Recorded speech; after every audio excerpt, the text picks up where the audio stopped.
Nadia, you! I'm going to be taking your husband now. What?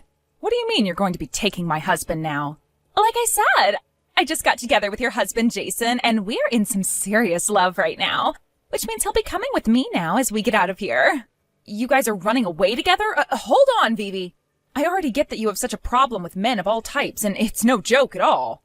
But now you're going after your own sister's husband? Well, someone like Jason, who's been with a not-so-good-looking woman like yourself, said that he'd rather be with someone who is still young and juicy like myself from now on. Also, he's making a ton of money currently, right? Since he's freelance, that means he can choose to live anywhere we want. And with all of that money he's bringing in, I can stay at home and be his housewife forever. This makes running away with him so easy for me that it's insane. You aren't looking at the whole entire picture here. Oh, the divorce paperwork is in your mailbox for you. And he made sure to end his lease at that apartment he was renting. What? He ended the lease?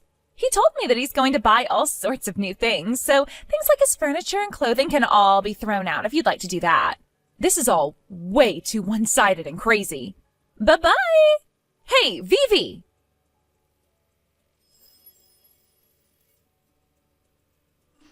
Nadia! Good seeing you after 3 years. Have you been doing all right for yourself? What? Vivi? Yahoo! I can't believe you'd get back in touch with me, of all people. What? Tell me, what's so bad about me wanting to talk with my older sister again? After having gone and stolen that older sister's husband from her, I don't understand how you have the nerve to talk with her again after 3 years. Are you mentally all there?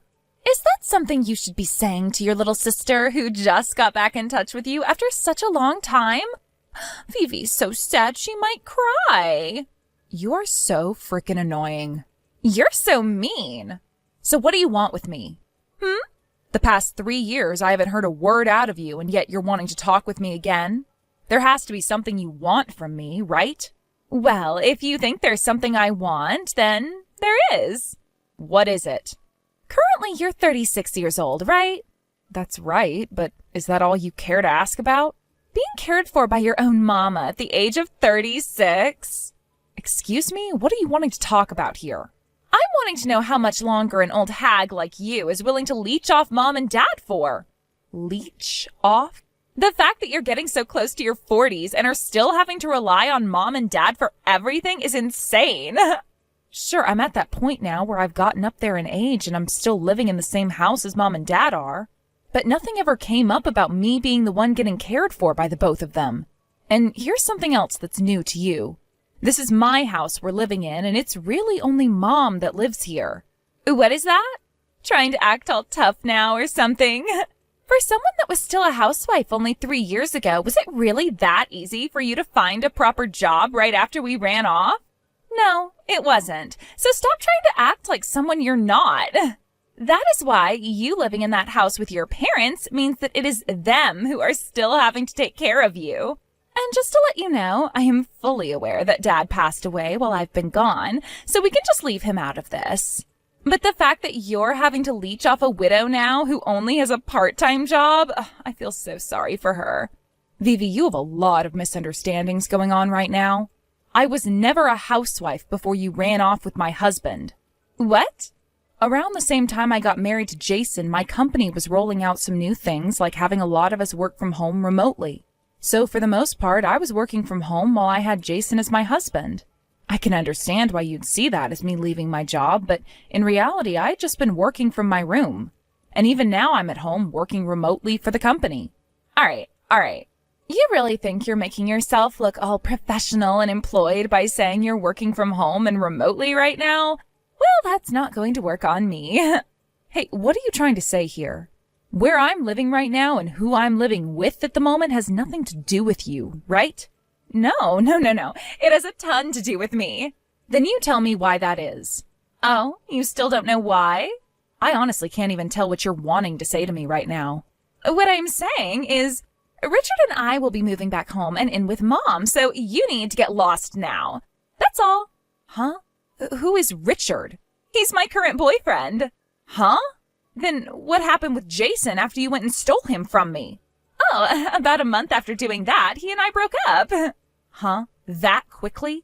Well, to tell you the truth, Jason said to me that the company he was freelancing for just so happened to be the same company that you worked for, right? He said that the moment the company found out that he had run off with me, he lost all work from said company. Well, I'm sure he did after pulling that. The man in charge of dealing with him and the projects was someone else, but everyone knew that he was my ex-husband and that he became my ex due to some very unfortunate reasons. To think that the man he had left his wife for was her little sister. Everyone in the company, including the CEO himself, lost interest in a man like Jason and said to stop giving him work right away. Hey, we don't have to talk about him anymore. Right now, we're talking about how Richard and I are moving back home to stay with Mom. So when are you going to be able to get out of that house? Before that, let me ask you something. Vivi, where are you right now? I'm living here in City A with Richard in his apartment. But soon the whole building is going to be taken down in order for the new condos to be built. And so with that, we were thinking of moving back home and staying with my mom for a while. We'll also be getting married while we're there. That's the plan that the both of us came up with. And after getting in touch with a friend of mine still living in that neighborhood, they told me that you are still living back home with Mom. Nadia, you're in my way right now, so please get out. And when did you talk with that friend of yours? 2 months ago or so. 2 months ago. I see, so you still have no clue then. About what? Right now I'm over in Europe with my husband living together. Did you not hear about that from anyone? Huh? You're in Europe? I ended up getting married to a Dutch man. Huh? While here in the U.S., he told me that he was going to have to head back to the Netherlands, and so we got married and I went with him. And Mom made sure to come along as well. What the heck? That kind of a lie is way too easy for me to figure out. Why do you think I'm lying to you right now? Because you were never able to speak Dutch in the past. I don't even think you had any interest in Europe before, so you really expect me to believe that you're living over there now? No way. No way. Did you know that before my divorce from Jason, I was taking classes for both Dutch and German? What? After you had taken Jason away from me and left me with a shattered heart and all, I started to take an even deeper liking in Europe and in the Dutch as a whole. Mom then started to come along with me, and we went from being terrible at foreign languages to learning 2 in under 2 years. And that's why we're now able to thrive over here with no issues at all. And if you're wondering who my husband was, well, he was my Dutch and German teacher. Huh?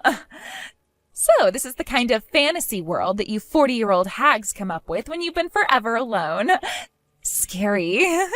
I'll be coming back home next Saturday, so I need you out of that house by then.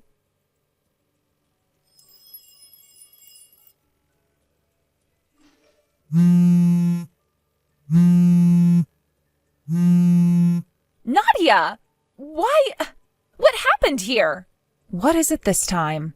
There is no house here anymore. Huh? The house I was born and raised in? The house that I was supposed to start living in with Mom and my fiancé? There's no house here anymore. The house was torn down a while back. Hey, what's all of this about? That was my house. Since both Mom and I were moving to Europe, there was no reason to leave the house there empty with no buyers. So we sold it off for the land. What? Thankfully, the man that bought the land was an old friend of Dad's before he passed away. When we spoke with him about what he was going to do with the land, he said he'd be turning it into an apartment complex. And so what you're seeing is the empty land after he tore down the house, before it's going to have an apartment placed on it, right? No way. I never heard about that. Even if we wanted to talk with you about it, you had both Mom and I blocked until very recently, right? We had no idea where you were living, and there was no other way for us to get in contact with you. No way. We already ended the lease on the other apartment and can't go back there anymore. Richard doesn't have a family or anything, so there's no place for him or us to go back to either. By the way, have you noticed a car waiting around there? Huh? A car? I heard that it's supposed to be an all blacked out van, but... Huh? What are you talking about? Look, Vivi, I've been waiting for a very long time now to get a settlement from you for what you'd done 3 years ago. Huh? A settlement? A settlement for having had an affair with my husband and stealing him from me. Technically, it may be too late for me to do something like that, but I can at least still try. And since I now know where you are, I can snatch you up and take you to talk with my lawyer. And the people there to help take you are a group from a construction firm in the city. Huh? A construction firm? It's the kind of company who are more than happy to hire lost causes like you and turn your character around so you can become a decent member of society again. What? They're there to pick you up and take you off to go start working for them, building a dam out in the middle of nowhere. And my lawyer said he'll come to talk with you about having all of your income from there sent right to me as a form of out-of-court settlement. Huh? No! At least let me work at a cafe or an apparel outlet or a fancy furniture store. Let me work somewhere high-end. Well, you can, but can you find a place that will hire you by tonight and a place for you to live nearby to it? What? Even if you find somewhere else to work, you're still going to have to pay me back for what you've done. And even though I'm not there in the U.S. anymore, there are plenty of people who will support me, like that construction firm and my lawyer. And that lawyer just so happens to be top of the class, so you can try to run and hide, but you'll only be making things worse for yourself. What is this? Now, this is going to be the last time you and I ever text one another, all right? What? Nadia? From now on, only talk with my lawyer, please. The blacked out van just pulled up to me. No, Nadia, I don't want to go. Bye-bye.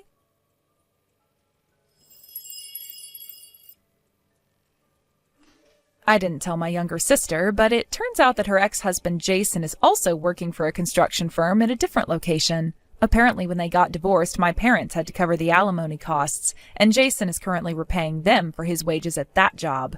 Just the other day, I reached out to him to discuss the situation with my sister, and that's when he told me about his employment. Naturally, my immediate thought was, well, if Jason's working there, then why not get my foolish sister involved too? As for my sister's now ex-boyfriend, Richard, he seems to have only come along with her because she told him to. Once they arrived at that chaotic situation, their relationship ended right there on the spot. I can't say I'm surprised, given how things had been going between them. Richard was clearly never the type to handle pressure well, and my sister, well, she certainly isn't known for choosing her partners wisely. I guess it was just a matter of time before things fell apart. So, there you have it. My sister ended up securing food, clothing, and shelter in the most unexpected way. It's almost comical when you think about it. However, despite her newfound situation, she still managed to leave me a voicemail saying, "I'm so tired. I'm scared, Nadia," with a hint of desperation in her voice. Just as the message was wrapping up, I could hear a tough-sounding woman yelling in the background, "Quit slacking off, will ya?" And then the message abruptly ended. I had to chuckle a little bit when I heard that because, knowing my sister, she's probably getting exactly what she deserves. After years of being lazy and making poor life choices, she's finally in a situation where she has no choice but to work hard under someone's strict supervision. To be honest, it's probably the best thing that could have happened to her. Still, it's not easy to completely shake the feeling of concern when you hear your own sister sounding so exhausted and frightened. I know she's been through a lot, but at the same time, her tendency to make bad decisions has led her down this path. It's hard to feel too sympathetic when you remember all the chaos she's caused over the years. I suppose the fact that she ended up working in such a strict environment is some form of poetic justice. After all, she's spent most of her life avoiding responsibility, bouncing from one ill-fated relationship to another, and somehow managing to escape the consequences of her actions. But now she's finally in a place where she can't run from her problems. She has to face them head-on, with no easy way out. Maybe, just maybe, this will be the turning point she needs to grow up and take some responsibility for her life. But at the same time, knowing my sister, I wouldn't be surprised if she finds a way to mess this up too. It's always been her pattern. Just when things seem to be turning around, she manages to self-sabotage. I can only hope that this time things will be different. Maybe the tough environment will teach her some valuable life lessons. If nothing else, it's a far cry from the easy, carefree lifestyle she's used to. Jason's situation, on the other hand, is a bit more straightforward. He's working hard to repay the money my parents covered for him during the divorce, and from what I hear, he's managing to stay on track with his payments. I suppose that's something, at least. It's not like he has much of a choice, though. He's stuck in that job until the debt is paid off, and there's no telling how long that will take. I can't say I have much sympathy for him either, considering everything that happened during their marriage. In the end, both Jason and my sister ended up in places they never expected. Life has a funny way of turning out like that. The two of them thought they could coast by on poor decisions and avoid the consequences, but reality eventually caught up with them. Now they're both stuck in their respective situations, learning the hard way that there are no shortcuts in life. As for me, I can't say I'm upset about how things turned out.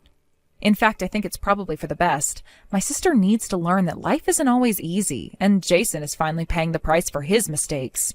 Maybe, after all this, they'll both come out of it as better people. Or maybe they won't. Only time will tell. For now, all I can do is wait and see how this chapter of their lives unfolds. Thank you for watching and listening. We hope you enjoyed the video. Don't forget to like this video and subscribe. Also, feel free to leave a comment about what you thought of the story.